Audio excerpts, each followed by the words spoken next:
Se erraste em alguma situação que te surpreendeu, retorna ao ponto inicial e corrige o equívoco. Se te sentes injustiçado, reexamina o motivo e disputa a honra de não desanimar. Se a agressão de alguma forma te ofende, guarda a calma e a verás desmoronar-se. A convivência com as criaturas é o grande desafio da evolução, porque resulta, de um lado, da situação moral deles e de outro, do seu estado emocional. O amor ao próximo, no entanto, só é legítimo quando não se desgasta nem se converte em motivo de censura ou queixa em relação às pessoas com quem se convive.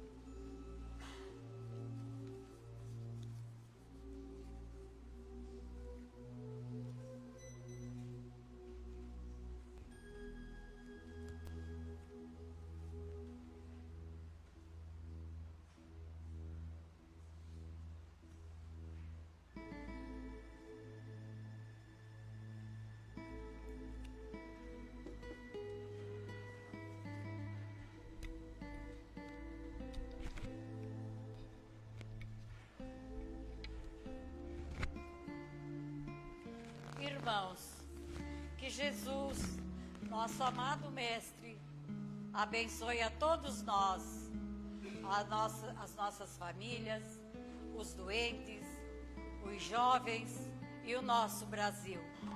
Que assim seja.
Boa noite a todos. Sejam todos bem-vindos, todas bem-vindas a essa casa de oração. Hoje, quinta-feira, é dia que a nossa casa, Círculo da Luz, ela tem um trabalho especial, que é o trabalho de desobsessão coletiva.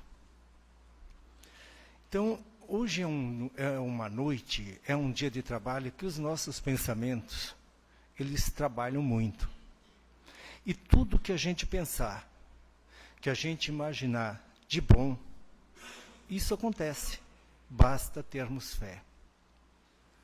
Então, vamos elevar nossos pensamentos a Deus, a Jesus, nosso Mestre, a Maria de Nazaré, a cúpula espiritual do Círculo da Luz,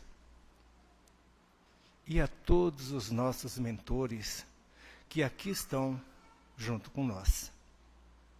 Então vamos nos harmonizar com a oração que Jesus nos ensinou.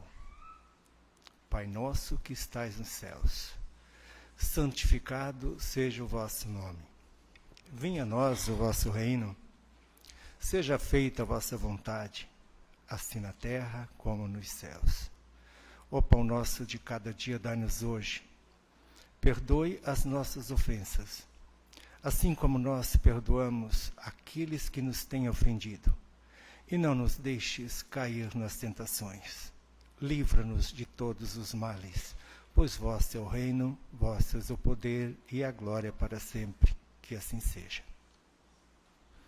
E agora, vamos vagarosamente fechar os nossos olhos e vamos até os nossos lares, aos nossos locais de trabalho, e vamos trazer de lá todos aqueles irmãozinhos que lá se encontram, pois lá não é o lugar deles, e tentar trazê-los para cá, mesmo aqueles irmãos que nos acompanharam até aqui, e que muitas vezes eles ficam na nossa porta, na entrada da casa do Centro Espírita. Então, trazemos de lá, fazendo uma varredura em todos os cômodos de nossas casas, os quartos, cozinha, levar os nossos pensamentos àquelas pessoas que lá convivem com a gente, as pessoas que trabalham com a gente, os nossos trabalhos, os amigos que lá trabalham. Vamos levar essa vibração de luz, essa vibração de amor a todos esses locais por onde a gente passa. E vamos trazer para cá tudo aquilo que está nos incomodando, nos trabalhos, nas nossas casas, no ônibus, enfim. Vamos trazer para cá em pensamento. E dessa forma, harmonizados, vamos dar continuidade ao nosso trabalho com o Evangelho. O Evangelho, isso aqui me incomoda. O Evangelho é capítulo 5, Bem-aventurados os aflitos. E o item é o 19. O mal e o remédio. Será a terra um lugar de gozo, um paraíso de delícias? Já não ressoa mais aos vossos ouvidos a voz do profeta? Estão ouvindo lá atrás? Dá para ouvir. Não proclamou ele que haveria prantos e ranger de dentes para os que nascessem neste vale de dores? Esperai, pois, todos vós que aí viveis, causticantes lágrimas e amargo sofrer, e por mais agudas e profundas que sejam as vossas dores, volvei o olhar para o céu e bendizei do Senhor por ter querido experimentar-vos. Ó homens, dar-se-á não reconheçais o poder do vosso Senhor, senão quando ele vos haja curado as chagas do corpo e coroado de beatitude e ventura os vossos dias? Dar-se-á não reconheçais o seu amor, senão quando vos tenha adornado o corpo de todas as glórias, lhe haja restituído o brilho e a brancura? Imitai aquele que vos foi dado para exemplo. Tendo chegado ao último grau da abjeção e da miséria, deitado sobre uma estrumeira, disse ele a Deus: Senhor, reconheci todos os deleites da opulência e me reduzistes à mais absoluta miséria. Obrigado, obrigado, meu Deus, por haverdes querido experimentar o vosso servo. Até quando os vossos olhares se deterão nos horizontes que a morte limita? Quando, afinal, vossa alma se decidirá a lançar-se para além dos limites de um túmulo? Houvesseis de chorar e sofrer a vida inteira. Que seria isso a par da eterna glória reservado ao que tenha sofrido a prova com fé, amor e resignação? Buscai consolações para os vossos males no porvir, que Deus vos prepara, e procurai-lhe a causa no passado. E vós, que mais sofreis, considerai-vos os afortunados da terra. Como desencarnados, quando pairáveis no espaço, escolhestes as vossas provas, julgando-vos bastante fortes para as suportar. Por que agora murmurar? Vós que pedistes a riqueza e a glória, queríeis sustentar luta com a tentação e vencê-la? Vós que pedistes para lutar de corpo e espírito contra o mal moral e físico, sabíeis que quanto mais forte fosse a prova, tanto mais gloriosa a vitória, e que, se triunfasseis, embora devesse o vosso corpo parar numa estrumeira, dele, ao morrer, se desprenderia uma alma de rutilante alvura e purificada pelo batismo da expiação e do sofrimento. Que remédio, então, prescrever aos atacados das obsessões cruéis e de cruciantes males? Só um é infalível: a fé, o apelo ao céu. Se na maior acerbidade dos vossos sofrimentos entoardes hinos ao Senhor, o anjo à vossa cabeceira, com a mão vos apontará o sinal da salvação e o lugar que um dia ocupareis. A fé é o remédio seguro do sofrimento. Mostra sempre os horizontes do infinito, diante dos quais se esvaem os poucos dias brumosos do presente. Não nos pergunteis, portanto, qual o remédio para curar tal úlcera ou tal chaga, para tal tentação ou tal prova. Lembrai-vos de que aquele que crê é forte pelo remédio da fé, e aquele que duvida um só instante da sua eficácia é imediatamente punido, porque logo sente as pungitivas angústias da aflição. O Senhor apôs o seu selo em todos os que nele creem.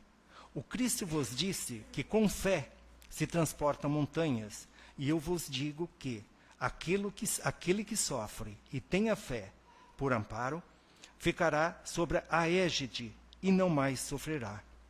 Os momentos das mais fortes dores lhe serão as primeiras notas alegres da eternidade. Sua alma se desprenderá de tal maneira do corpo que, enquanto este se estorcer em convulsões, ela planará nas regiões celestes, entoando com os anjos hinos de reconhecimento e de glória ao Senhor. Ditosos os que sofrem e choram, alegres estejam suas almas, porque Deus as cumulará de bem-aventuranças. Esta é uma passagem do Santo Agostinho, de Paris, 1863. E o item é o mal e o remédio. Então, muitas vezes o Evangelho ele traz umas explicações que a gente fica meio arrepiado com as palavras como é colocada. E em outras vezes, quando a gente pertencia a outra congregação religiosa, a gente ouvia muito falar em prantos e ranger de dentes. Nossa Senhora!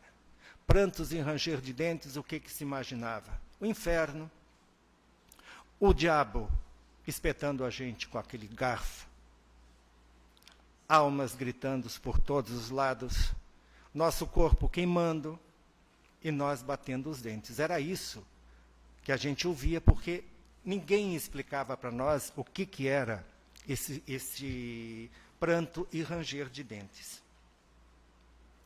Mas, graças a Deus, a doutrina espírita ela vem nos ensinar que prantos e ranger de dentes nada mais são do que os nossos sofrimentos, os nossos remorsos, aquelas atitudes que nós ainda não conseguimos mudar em nós, a nossa falta de transformação íntima, os nossos defeitos, os nossos vícios. Esses são os verdadeiros prantos e ranger de dentes. E outra fala que ele diz, o Santo Agostinho, ele fala em escolha de provas. Vamos ver o que são essas escolhas de provas. Sempre que é possível, a gente, nós, desencarnados, escolhemos as nossas provas pelas quais devemos assumir quando estivermos aqui na Terra, agora, no presente. Por quê? Porque nós temos o livre-arbítrio. Nós temos o livre-arbítrio aqui e nós temos o livre-arbítrio na erraticidade, quando a gente está desencarnado. Então lá a gente pode escolher essas provas. E o que são essas provas? Ela tem o objetivo de corrigir os nossos erros, ele tem o objetivo de corrigir as nossas mazelas, tudo aquilo que a gente já produziu de ruim em todas as nossas vidas pretéritas e que agora a gente tem que resgatar. Mas muitas vezes existem espíritos que precisam ser reencarnados e eles não têm condições de escolher suas provas. Então os benfeitores espirituais, eles auxiliam essas pessoas, esses espíritos, a escolher as suas provas. Só que Deus, com a sua infinita bondade, ele nos dá o esquecimento. Graças a Deus, né? Ele nos dá o esquecimento de tudo que a gente fez e de tudo que a gente se comprometeu a se melhorar. Então essas provas, uma coisa é certa, essas provas, elas nunca serão mais pesadas do que aquilo que a gente pode carregar. E voltando ao texto de Santo Agostinho, se a gente for observar esse texto, ele fala o mal e o remédio. Mas se formos olhar de uma outra forma, se a gente for olhar, fazendo um contexto desse texto, a gente vai observar que o que diz no Evangelho é que o mal é o remédio. Não é o mal e o remédio. O mal é o remédio. Porque através do mal é que nós vamos procurar o remédio para nos melhorar. O André Luiz dizia que o mal é o bem mal interpretado. Ele já dizia isso nas obras dele, que é o mal, essa que o Santo Agostinho falou, é que, na verdade, o mal é a nossa salvação. Nós reclamamos muito, mas a gente sabe que fomos nós que pedimos todas essas nossos sofrimentos, essas nossas dores. Mas no mundo que a gente vive, com as nossas mazelas, nossas fraquezas, nossas atitudes erradas que nós tomamos, a gente é o próprio responsável por tudo que está acontecendo com a gente. Então, o mal, ele vem como uma palavra assim, stop, pare, chega, pense, o que nós estamos fazendo com as nossas vidas? É esse o caminho que nós temos que percorrer? Quantas doenças nós temos, quantas enfermidades, que elas são consequências de mágoas reprimidas, de lutos não vividos, porque a gente, humano, nós, não nos permitimos a sofrer. Nós não temos paciência por sofrimento. A gente logo já quer um remédio que acalme, que sossegue a nossa vida, que sossegue o nosso coração, porque a gente esqueceu do que se comprometeu. Então a gente reclama. Então, em vez de reclamar, vamos erguer os nossos olhos aos céus, olhar para Deus, agradecer pelo mal que a gente está passando, porque esse vai ser o remédio das nossas vidas futuras. E nunca pensar que Deus deixa a gente só, porque Ele nos ama incondicionalmente. E Jesus, nosso Mestre, Ele nunca nos deixa só. Ele está sempre junto com a gente. Então, esses males, esses sofrimentos, eles constituem o nosso reajuste, para que possamos ter uma vida futura feliz, para que possamos viver mais feliz. Aí sim, nós vamos ter um mundo de delícias, um mundo de glória. Queridos, essa é a nossa melhor reencarnação. Com todos os sofrimentos, com todas as angústias, com todas as vicissitudes, com todas as mazelas. Esta é a nossa melhor reencarnação. Vamos fazer dela a nossa vida futura. Vamos aproveitar. Vamos ser mais agradáveis. Vamos procurar agradecer. Vamos procurar ter fé. Vamos usar o Evangelho de Jesus como roteiro para as nossas vidas. Aqui está o roteiro de nossas vidas. Não é o remédio, não é a matéria. Aqui está o roteiro de nossas vidas. Aproveitamos essa oportunidade, porque Ele não é sempre que vai dar essa oportunidade para a gente. Aproveitamos e sejamos felizes no futuro próximo. E o nosso palestrante hoje é o Gilberto. Ele é do Centro Espírita Consolador Prometido da Içara. Então, vamos vibrar com o nosso irmão para que ele tenha a maior facilidade de trazer para nós aquilo que ele preparou. Fique à vontadinho, tá bom?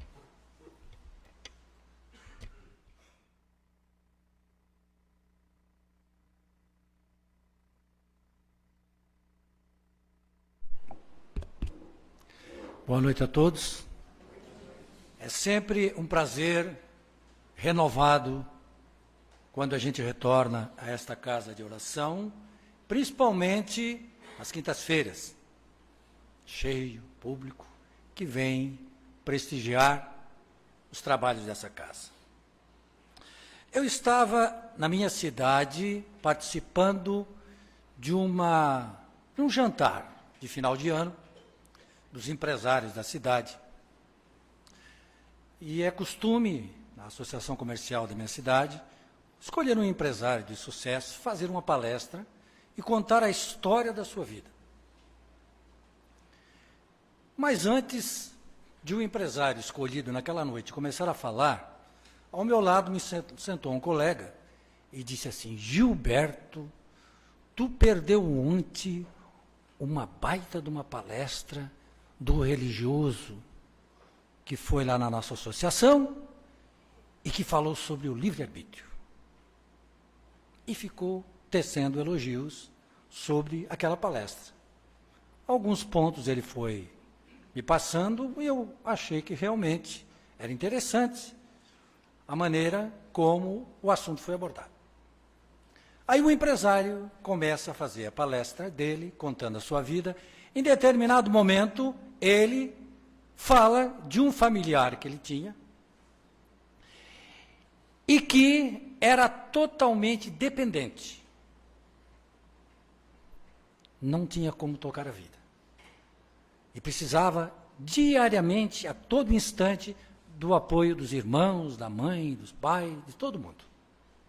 E quando terminou a palestra, eu me virei para o amigo e disse assim: gostaste da palestra, como você me explicou de ontem? Gostei. Agora tu faz o seguinte, me explica, com base no que você ouviu ontem, qual é o livre-arbítrio que tem esse familiar do palestrante. Ele olhou assustado, pensou e disse: não sei, eu acho que não tem livre-arbítrio nenhum.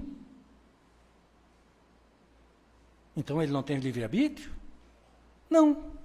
Agora que eu estive pensando, ele não tem. Porque ele não faz nada na vida, ele depende exclusivamente das pessoas, da ajuda das pessoas. E aí então, eu dei a explicação para ele naquele instante sobre o livre-arbítrio à luz do Espiritismo. E vocês já tiveram uma antecipação, exatamente na página do Evangelho que foi aberta, e que já nos traz as luzes para que nós possamos esclarecer esse tema. Jesus disse que iria mandar um Consolador para explicar tudo aquilo que ele tinha dito e esclarecer as coisas. E ele mandou esse Consolador. É o Espiritismo que chegou em 1857, através do Livro dos Espíritos. A primeira edição, de 1857, 501 questões. Depois, 1860, na segunda edição, foi ampliado para 1019 questões. E esta obra trata exatamente desse tema, livre-arbítrio, porque se nós olharmos friamente a coisa, sem a amplitude que a doutrina espírita nos traz, fica difícil de entender pessoas altamente dependentes, alguns já nascem e ficam na cama direto, sem qualquer possibilidade de ação, com esse tema livre-arbítrio. E a pergunta que se faz é o seguinte: as coisas que acontecem em nossa vida já estão determinadas? Está tudo escrito na estrela? Tudo bem. Alguém está dizendo aí que não. Então eu vou perguntar o seguinte: mas então, como é que é esse livre-arbítrio que se tanto fala? É pleno? A gente tem livre-arbítrio total? Podemos fazer o que nós queremos mesmo? Como se sabe, livre-arbítrio é a faculdade que o indivíduo tem de determinar a sua própria conduta, de fazer ou não fazer, de seguir por esse caminho ou por aquele, com o objetivo do quê? Do seu adiantamento. Como eu mais ou menos já esperava, deixei a reserva aqui, né? Você já viu como é que é a situação, né?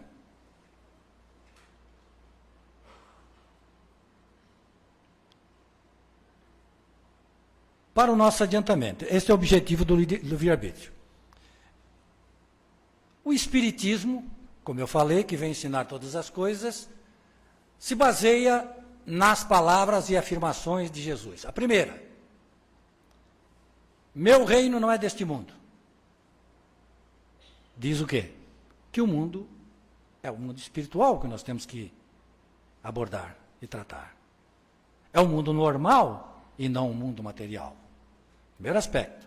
Segundo, há muitas moradas na casa de meu Pai, ou seja, pluralidade de mundos habitados. O nosso é de provas e expiações. Vocês acabaram de ouvir o Evangelho e a explanação. Aqui a característica do nosso mundo são as provas e são as expiações. As provas são as nossas escolhas, que nós, antes de encarnarmos, escolhemos a natureza das nossas provas, é uma escolha nossa. Mas também há as expiações, que são aquelas que nos são impostas para castigo. Vocês poderiam pensar, então Deus nos impõe determinadas situações para castigo? Não. A lei que rege o universo é a lei de justiça, e amor e caridade. Portanto, as expiações que nos são impostas pela lei é para o nosso benefício. Como um pai, quando o filho está doente, pega ele no colo e leva para ser atendido, querendo ele ou não. Como a criança que o pai pega e leva para a escola, querendo essa criança ir ou não, porque é para o interesse e benefício dela que isso acontece. As expiações vêm nos reequilibrar com a lei. Terceiro aspecto importantíssimo na análise do livre-arbítrio, a reencarnação. Ninguém poderá ver o reino de Deus se não nascer de novo. E aqui, interessante que o Livro dos Espíritos diz que Deus impõe a reencarnação. Ele não pergunta para nós se a gente quer. Porque ele impõe para que com ela a gente evolua. Porque se ele perguntasse para nós, muita gente ia dizer o seguinte, quando a gente lê aquela obra, né, do Memórias de um Suicida, esse não está na hora ainda de eu encarnar ainda. Ele fica segurando, fica esperando. Porque quando pergunta, a pessoa diz, não está na hora ainda, não estou pronto. Aí Deus impõe a encarnação, porque aquilo é uma coisa em benefício nosso. Quarto aspecto, eu não vim destruir a lei, diz Jesus. Ele veio cumprir a lei. Exatamente a lei de amor, de justiça e de caridade. Eu estava num lugar e, de repente, alguém disse o seguinte, Deus escreve certo por linhas tortas. Eu só não caí porque eu estava sentado. Porque Deus não escreve certo por linhas tortas. Deus escreve certo por linhas certas. A gente é que não tem os olhos ainda bons para enxergar a linha.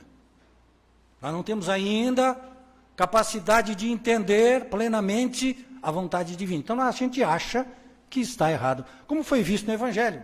Muitos maus que nos chegam são para o nosso próprio bem. É que a gente não está vendo isso ainda. E nós vamos daqui a pouco falar alguns assuntos aqui que vai fazer referência a isso. Então nós temos a lei de causa e efeito, que tem por objetivo equilibrar o que se desequilibrou. Né? Eu tenho uma netinha que, de 3 anos, que recentemente quebrou o braço. Né? Então, foi colocada uma talinha para que o braço dela voltasse ao normal. Né? Para que ela voltasse a, de novo, utilizar aquele braço. Ela passou por um desconforto, um momento difícil, mas qual era o objetivo? Consertar o braço. Então é assim que acontece com a lei. Quando a gente a descumpre, vem a lei nos colocar, nos ajustar no verdadeiro caminho. Vamos analisar assim, rapidamente. O espírito no reino animal, mineral, ele é inerte. Uma pedra, né? Inerte. O princípio espiritual que está ali adquire atração neste reino. Depois, o princípio espiritual passa para o reino vegetal. E aí é um ser vivente sem consciência. Adquire, nesse estágio, a sensação. As plantas adquirem a sensação no estágio de vegetal. Depois, vamos para o próximo reino, que é o animal. E neste reino, nós temos o movimento e o sentimento, que os animais têm. Movimento e sentimento. Mas ainda sem consciência. E aí temos o quê? O chamado instinto. E finalmente nós chegamos no reino hominal, que é o nosso, onde nós temos o senso moral, nós adquirimos o livre-arbítrio, nós adquirimos o pensamento contínuo e a razão. Então você vê que é um processo evolutivo. Né?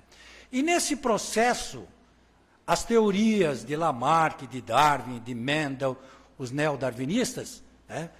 Eles se esqueceram de um elemento importante, que é exatamente esse princípio espiritual. Porque são as experiências na matéria orgânica que fazem com que esse princípio espiritual evolua. E quando esse princípio espiritual retorna à matéria novamente, ele vai evoluindo. Então, se nós abstrairmos o elemento espiritual, fica difícil de nós entendermos.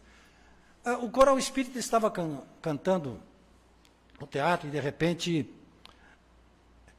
vai se apresentar o coral espírita. Aí ficou todo mundo que não conhecia, espantado. O coral espírita vai cantar. E aí, quando nós terminamos a apresentação, de repente, um maestro de um outro coral, de uma outra religião, foi lá para o microfone e disse o seguinte: eu sou criacionista. Isso não tinha nada a ver com o espetáculo que estava sendo apresentado. Óbvio que ele estava se referindo a nós. Mas olha só, pessoas que às vezes não entendem o verdadeiro conceito das coisas. Eu sou criacionista, ou seja, Deus já nos fez perfeitos, é esse o sentido da coisa? É? Então não há necessidade de evolução, que o Espiritismo defende, a evolução. É? Então este é uma coisa. O evolucionismo também não resolve, porque a evolução da matéria pela matéria não explica a origem de tudo. O Espiritismo vem e, trazendo o elemento espiritual, resolve o problema. Ou seja, as duas teorias estão corretas. Deus é o Criador da matéria e do Espírito, e o Espírito, com as suas experiências na matéria, vai evoluindo, vai fazendo a matéria orgânica evoluir. Resumo do livre-arbítrio. Nós olhamos ali também, na primeira parte da palestra, uma passagem em que diz que antes de nós renascermos, nós escolhemos as nossas provas. Então eu vou fazer com vocês uma brincadeira aqui. Vamos imaginar que nós vamos escolher a nossa próxima reencarnação. Nós estamos lá no mundo espiritual e estamos escolhendo uma reencarnação. Pode ser de alguém lá que está para reencarnar, nós estamos auxiliando, pode ser a nossa, não importa. Vamos ver o sujeito aqui. O sujeito pega a ficha dele para ajudar ele a reencarnar e diz o seguinte: eu estou olhando que o amigo tinha uma excelente saúde na última encarnação, mas bebeu todas, mas fumou durante vários anos. Então, é natural que na próxima encarnação você tenha graves problemas de saúde pelos excessos cometidos que lesaram o seu perispírito. Perispírito é o nosso corpo espiritual, que a gente lesa quando fuma, que a gente lesa quando bebe, quando a gente pratica excesso. Então, se nós prejudicamos o nosso corpo espiritual, que é o nosso modelo organizador biológico, evidentemente, nós causamos na próxima encarnação problemas. Você tinha uma esposa exemplar, você tinha filhos, mas você nunca se preocupou com a educação dele. Pois agora, nessa, você vai nascer com eles de novo, mas você se prepara, porque você vai ter bastante dificuldade de lidar com eles. É justo isso? Você tinha dinheiro, mas você nunca ajudou ninguém. Você só gastava o dinheiro que você tinha com você mesmo em farra e em festa.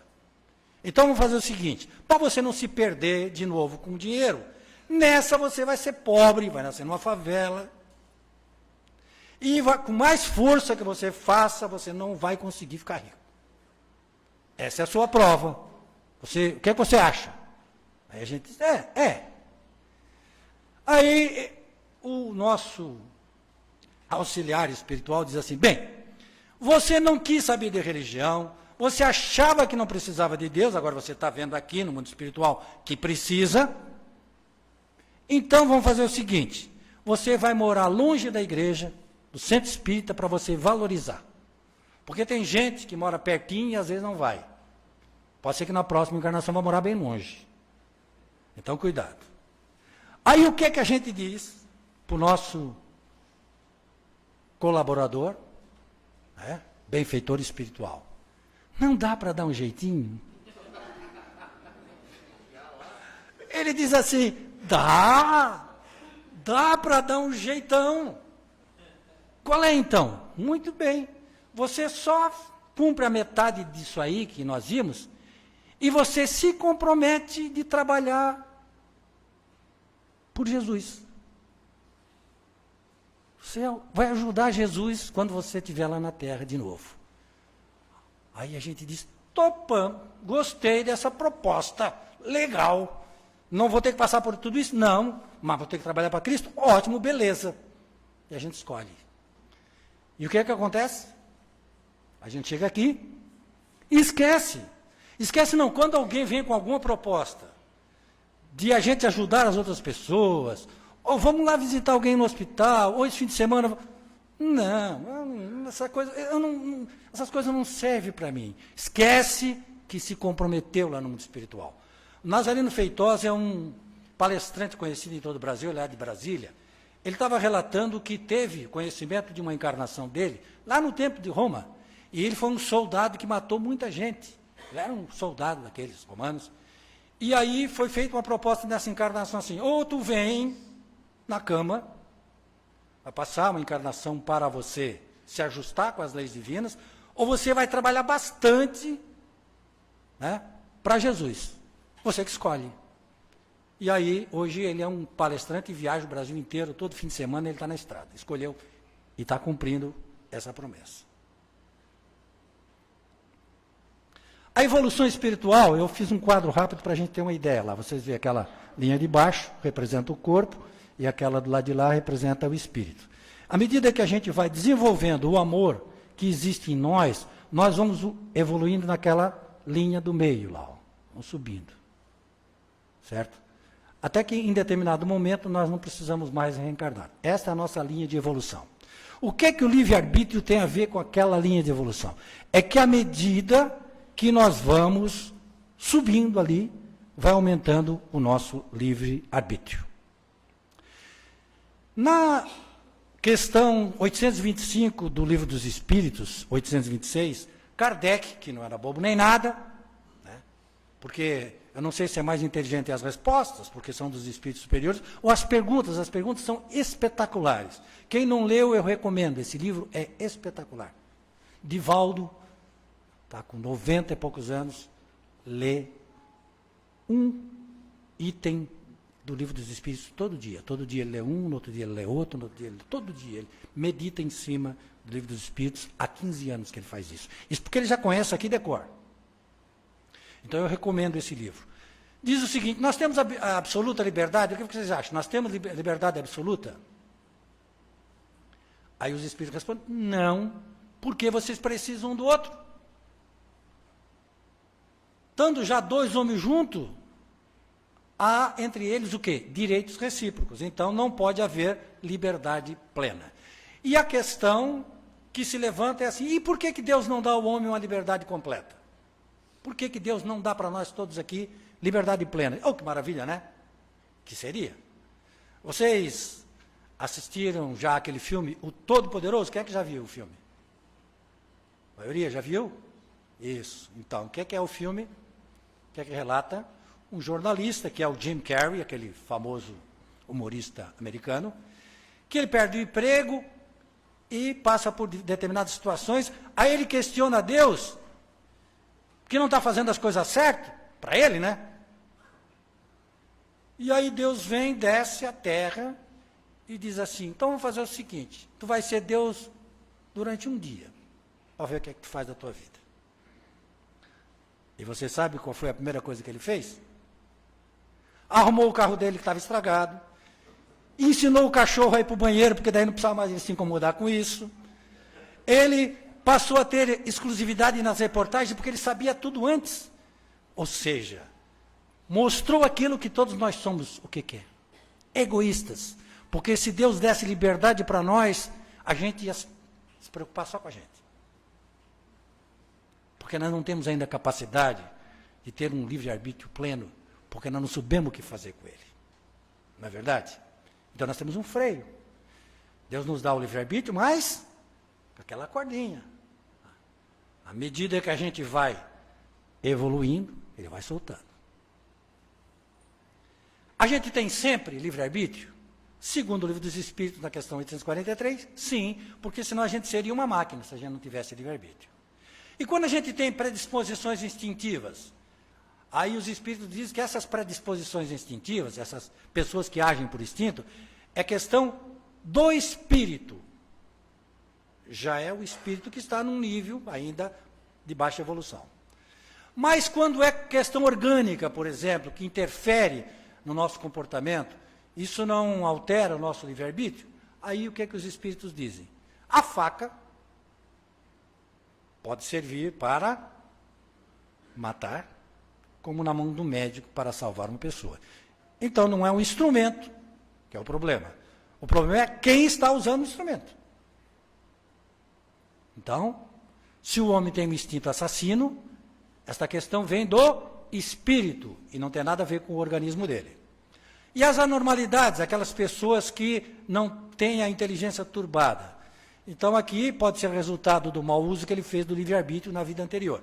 Aí pode lembrar aquele caso do empresário que eu falei. Pode ser isso, que tenha sido mau uso do livre-arbítrio na vida anterior? Pode, mas também pode não ser uma escolha dele. A gente nunca sabe, e nem deve saber, se quando a gente olha uma pessoa passando por dificuldades, se aquilo é uma expiação ou uma prova. Não importa. Importa que ele está se ajustando com as leis divinas. E se a pessoa bebe, daí faz alguma coisa errada, como é que fica? O Livro dos Espíritos diz que é errado 2 vezes. Em vez de uma falta, ele comete 2. Não tem perdão. E o homem primitivo, como é que é o livre-arbítrio?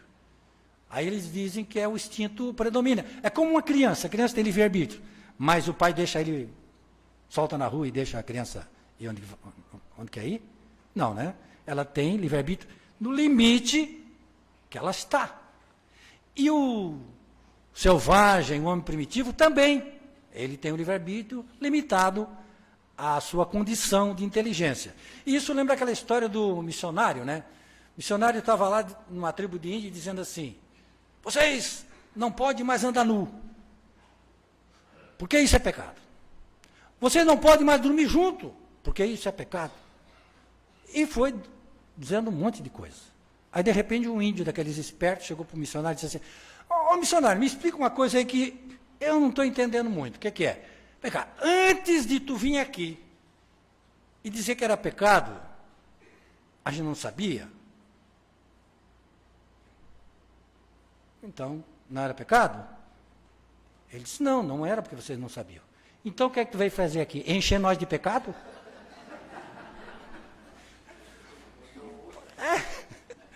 Mas é assim, à medida que o espírito vai evoluindo, ele vai tendo plena consciência da sua condição. E a questão da fatalidade, porque assim, nós temos o livre-arbítrio, mas tem coisas que são fatalidade. A primeira fatalidade já está expressa naquilo que foi lido, de que todos nós fomos criados para nos tornarmos anjos. Um dia todos nós seremos anjos, é a música que o coral espírita canta. Ou seja, Deus nos criou perfectíveis. Todos nós vamos nos tornar um ser angelical. Então nós temos já acontecimentos pré-determinados. E como é que isso ocorre? Aí, o livro dos Espíritos diz assim, o Espírito escolhe as provas de natureza física. Quanto às morais, é sempre livre para escolher entre o bem e o mal. Vocês entenderam? Não, porque na primeira vez que eu li eu também não entendi, agora eu vou explicar. Então, quando a gente está lá no mundo espiritual, a gente escolhe, por exemplo, vou dar aquele exemplo da pobreza lá que eu dei. Eu vou nascer numa favela, pobre, porque como eu não sei ainda lidar com a riqueza, é bom que eu não, dessa vez, não faça uso da riqueza. Então, isso é uma condição de natureza estabelecida. Bom, mas eu posso, nessa situação, ficar inconformado e virar um traficante lá no morro onde eu nasci. É uma questão moral. Ou então, eu posso ser uma pessoa revoltada. É porque Deus errou comigo, onde é que já se viu? Tem gente rica aí, tem gente numa boa, eu estou aqui, morando na favela, faço força, levanto todo dia para trabalhar e nunca fico rico. Não sabe que foi ele que escolheu isso. Segunda situação. E a terceira, ele pode dizer assim, não, se Deus, e eu faço todo o esforço, mas se eu não consigo, eu tenho que acreditar que Deus faz para o meu próprio bem. Ou seja, ele está resignado diante de uma situação irreversível. Eu digo irreversível. Não é que ele não tem que fazer força para trabalhar, vai ter que sempre fazer força para trabalhar. Mas quando ele se deparar com coisas que ele não pode superar, ele tem que entender que aquilo está dentro da programação divina. Então vocês veem, numa situação de natureza física, nós temos 3 decisões morais que a pessoa pode se tornar. Um traficante, um revoltado ou um resignado. Então ele escolhe natureza física, mas na hora em que ele está lá, na execução daquela escolha, ele pode mudar através da moral. E a infelicidade não é um destino? Porque tem gente que diz, não, eu nunca vi aquele sujeito. Nasceu para sofrer. Uma vez eu escutei isso. Não, aquele sujeito nasceu para sofrer. Nunca vi. Tudo de ruim acontece com ele. E aí, o que é que os espíritos dizem? São provas ou expiações. Ou são provas escolhidas por ele, ou são expiações impostas pela lei para ajustar ele à lei. Então, não é um destino, não. E nós podemos transformar aquilo que aparentemente é infeliz em felicidade. E a morte? A morte é uma fatalidade? O que vocês acham? Claro, é uma fatalidade porque todos vamos morrer, né? Mas o momento da morte certo, esse está escrito e não pode ser mudado? Vamos lá. Vocês viram aquele filme do Chico Xavier? Quando ele está lá e de repente aquele irmão dele está lá na cama e ele pergunta para Emmanuel assim, o que é, Emmanuel, que está acontecendo? Não, eles estão conversando sobre o teu irmão. E sabe o que eles conversaram sobre o irmão do Chico? Aquele irmão do Chico, que teve aquele problema, ia ficar o resto da vida na cama. Só que, como ele, o Chico ia trabalhar, o Xavier ia trabalhar, e o irmão ficava cuidando das pessoas que chegavam no centro espírita. Atendia um, atendia outro, cuidava de um, até o Chico chegar. Tendo em vista aquele trabalho que ele fez, sabe o que os espíritos decidiram? Não. Ele vai ser levado para o mundo espiritual como recompensa por esse trabalho no bem que ele fez. Então ele antecipou a morte que estava programada para acontecer depois. Segundo, moratória. Moratória é quando está para morrer em uma determinada época e depois aquilo é prolongado. 2 casos que a gente conhece. O Chico Xavier é um caso, ele já era para ir antes, e o outro todo mundo conhece do meio espírita aqui, que é o Divaldo Franco. Né? Também estava programado que ele fosse antes, e aí houve uma modificação, porque ele estava fazendo um grandioso trabalho pelo bem. Então, até mesmo, não modificar a morte, porque todos vamos morrer, mas antecipar ou ganharmos uma moratória, tudo isso pode ser modificado. E não há fatos que devem acontecer de certeza? Aí os espíritos dizem assim, se tu queimar o dedo, o problema é teu, isso foi uma imprudência tua. Mas quando acontecimentos importantes têm que acontecer, têm que vir, eles vêm porque eles estão previstos na minha evolução moral. Então, a pessoa pode escolher uma existência para se tornar um assassino, está na questão 861. O que é que vocês acham? Posso escolher uma existência para me tornar um assassino? E aí os espíritos respondem, não. Ninguém é predestinado ao crime, pelo contrário, nós somos predestinados à felicidade.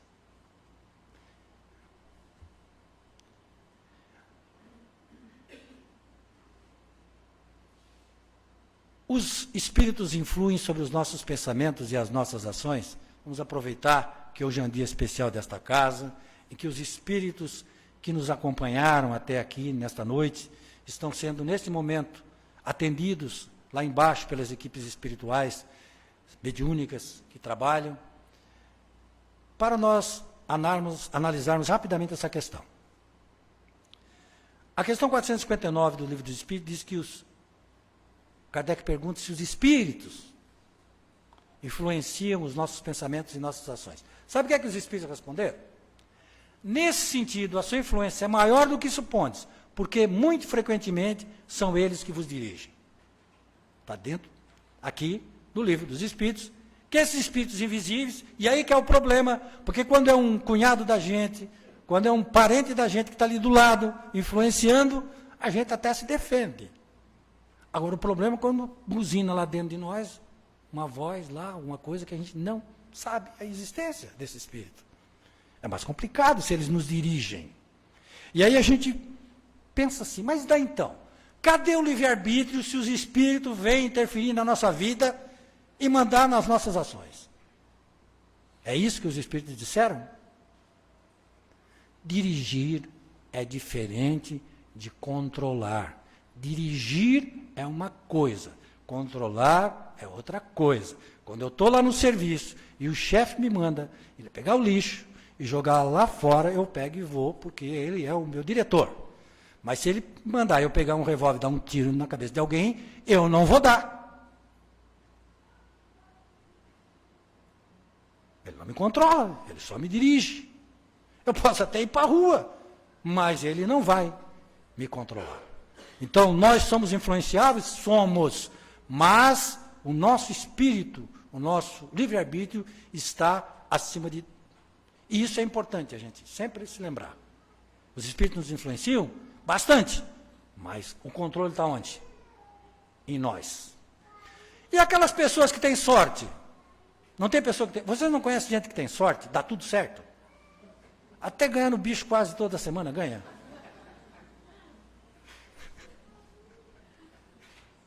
Aí diz assim, normalmente o sucesso embriaga, né? A pessoa acaba confiando no seu destino, acha que está dando tudo certo, né? Às vezes está na programação reencarnatória, mas só que ele se passa e acaba se comprometendo. E quando é a sorte no jogo? Aí o Espírito diz assim, quem ganha como homem, perde como espírito. E a tal de feliz estrela, não tem um cara que tem uma feliz estrela? Até tem uma outra expressão, mas vamos usar aqui a expressão do Livro dos Espíritos. Feliz estrela. E aí os espíritos dizem assim, é uma velha superstição que ligava às estrelas o destino de cada homem. Né? Emmanuel nos diz que os astros influenciam no nosso complexo celular, ou seja, no físico, mas não influencia no nosso destino e no nosso caráter. A gente dizendo isso aqui parece simples, mas não tem uma tal de astrologia aí que fica fazendo horóscopo aí, todo mundo... Vocês não... Alguém lê horóscopo aqui? Vê, e todo dia tu olha se dá bom para ti? Eu vou contar uma para vocês. Quando eu trabalhava na TV Cultura em Florianópolis, Roberto Alves me contou que no tempo antigo do jornal O Estado, naquela época, como é que era o nome daquele astrólogo? Omar Cardoso. Omar Cardoso fazia o horóscopo e todo mundo lia o horóscopo do Omar Cardoso. E aí, mas só que naquele tempo não tinha internet. E vinha pelo... sei lá o que vinha, como é que vinha aquilo. E às vezes não vinha o horóscopo. Só que imaginou sair o jornal Estado sem horóscopo? Muita gente nem ia comprar. Cadê o horóscopo? Daí descobriram que tinha um motorista lá, que ele sabia fazer o horóscopo com ninguém. Então, quando não vinha o horóscopo, o motorista da casa fazia o horóscopo. Tá, tudo bem até aí, tudo bem, porque ele era craque. Hoje será um dia, e fazia certinho aquilo que a gente está acostumado a ouvir, né? Só que o motorista ficou malandro. Porque quando o chefe dizia assim para ele, e o chefe dele via o horóscopo todo dia, ele estava lá, e o motorista dizia assim, nem está sabendo que eu que estou escrevendo isso aí. Aí o chefe chegava assim, vamos viajar segunda-feira para Curitiba. Aí ele pensava, aí ele botava lá no horóscopo, segunda-feira assim, para o cara ler, o cara abriu. O dia não está propício para a viagem. Aí ele disse, não, deixa para a semana que vem. Por que o futuro é oculto? Porque o conhecimento tornaria a pessoa negligente. A pessoa, se a gente soubesse o futuro, primeiro que não ia ter graça, né? Mas por que algumas vezes a espiritualidade revela? Quando é obrigatório mesmo esta revelação.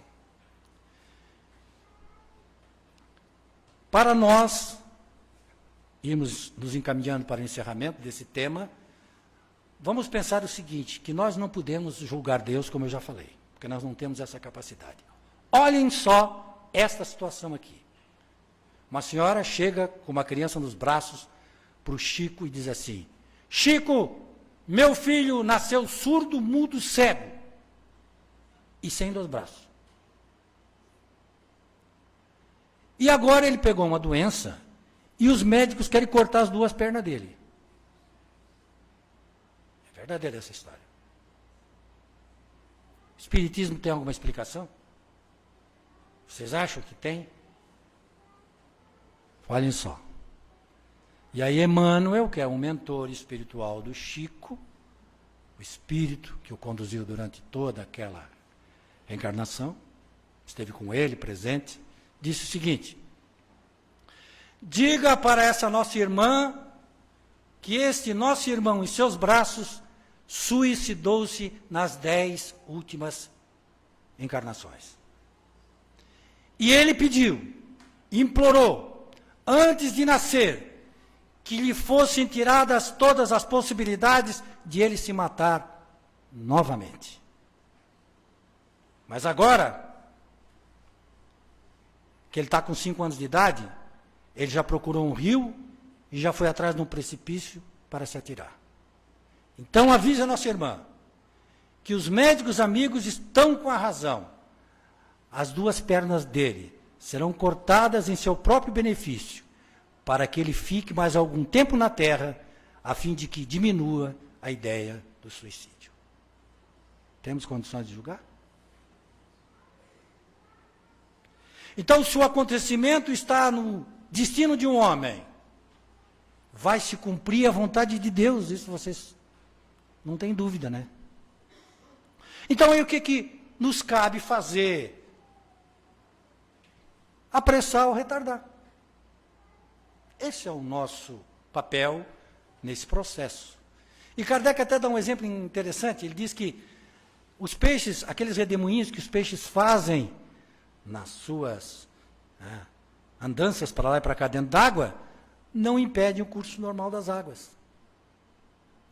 Esse é o exemplo que ele dá. Resultado final do livre-arbítrio. Na Terra é feliz quem quer e é infeliz quem quer também. Vou repetir.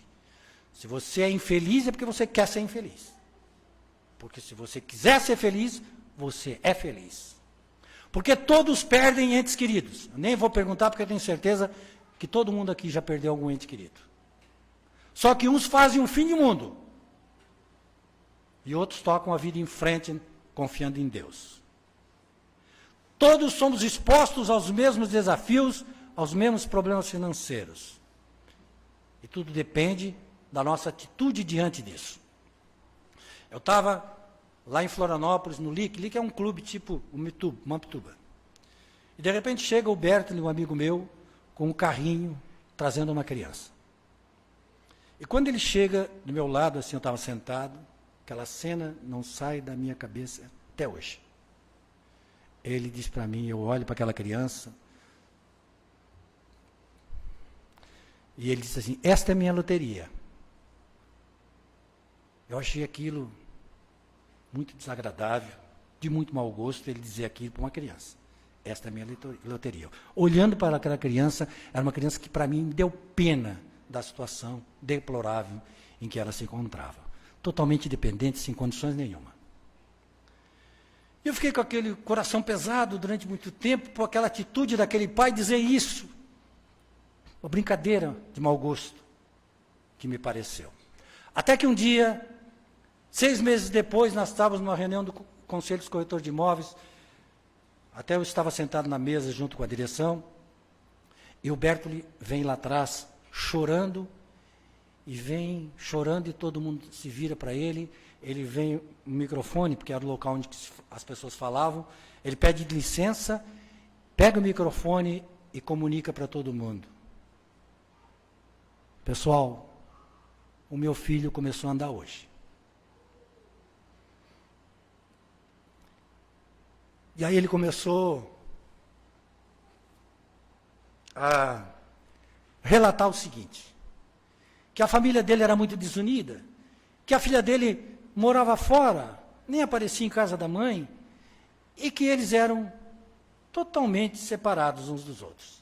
De repente nasceu essa criança, e aquela criança passou a ser o ponto central de reunião da família. E que aquela criança era a alegria de todo mundo. E que a família hoje estava unida por causa daquela criança. E naquele momento eu percebi que quando ele disse que aquela criança era a loteria, porque era a loteria. E eu não tinha entendido.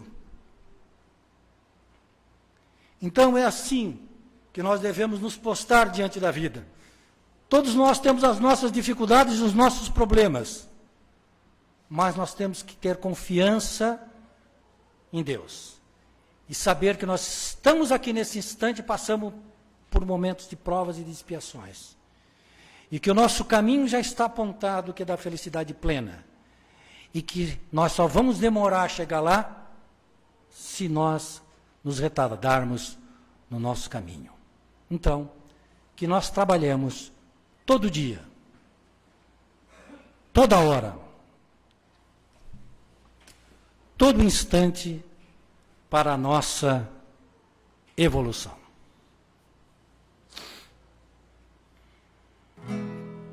Quando acordo de manhã, tenho o dia a me esperar. Eu me envolvo numa prece, peço a Deus para me ajudar. O Evangelho me ensina o valor de trabalhar, pois servindo eu encontro meu irmão para auxiliar. A terra é a grande escola, se a gente quer entender. É no livro da vida que se consegue aprender.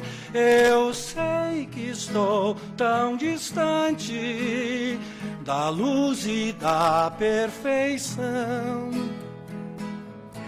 mas me entrego na luta rumo à evolução. A terra é a grande escola, se a gente quer entender. é no livro da vida que se consegue aprender. Eu sei que estou tão distante da luz e da perfeição,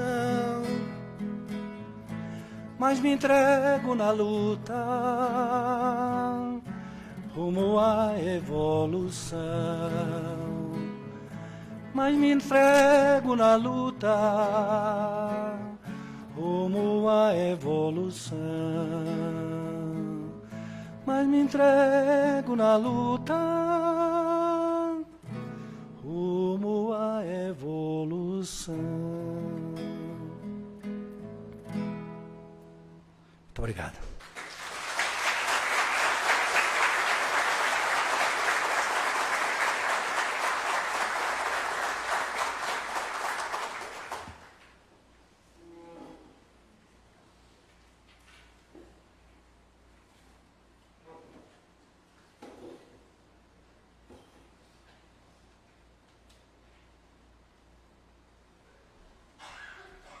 Agradecemos o nosso irmão Gilberto pela palestra da noite de hoje, que com certeza veio clarear muitas dúvidas e muitos incômodos que a gente tinha a respeito de livre-arbítrio e de outros entendimentos na doutrina espírita, ainda harmonizados com a palestra da noite de hoje. Vamos agradecer a Deus por estarmos aqui neste momento. Vamos pedir pela magnetização das águas e com os nossos pensamentos, vamos até elas, porque nessas águas estão o bálsamo pela qual nós pedimos.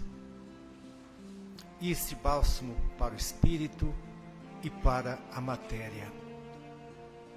Pedimos pelos nomes que se encontram dentro das urnas de encarnados e desencarnados, que Deus, na sua infinita bondade, ali receba todos os nomes, todos os pedidos e conceda a todos, por merecimento ou sem merecimento, a paz, a luz, a saúde, o encaminhamento na vida espiritual. Agradecemos a Deus por todos os dias que vivemos nessa terra e vamos pedir, como somos eternos pedintes, aos doentes, aos sofredores, aos que se encontram numa cama de hospital, ou mesmo em asilos esquecidos dos filhos, ou os filhos abandonados por pais que estão vivos. Pedimos que o Mestre, o nosso Consolador, tenha compaixão de todos esses nossos irmãos. E agora vamos ao passe da noite de hoje. Harmonizados, vamos vibrar com essa espiritualidade amiga, transformando os nossos pensamentos em raios luminosos que venham entrar pelo topo da nossa cabeça, preenchendo cada célula, preenchendo cada órgão, cada tecido do nosso corpo, nos deixando plenos de saúde, nos deixando plenos de luz, de paz, de bondade, nos deixando fortes para enfrentar o que nós escolhemos. Isso que nós pedimos, Senhor, que a espiritualidade amiga nos abençoe e nos proteja. E dessa forma, encerrando os trabalhos da noite de hoje, vamos fazer a oração que o Mestre nos ensinou. Pai nosso que estás nos céus, santificado seja o vosso nome. Venha a nós o vosso reino. Seja feita a vossa vontade, assim na terra como nos céus. Ó pão nosso de cada dia dai-nos hoje. perdoe as nossas ofensas, assim como nós perdoamos aqueles que nos têm ofendido, e não nos deixes, Pai, cairmos nas tentações, que assim seja. Uma grande boa noite a todos, e nos encontraremos na próxima quinta-feira, se Deus quiser. Boa noite a todos.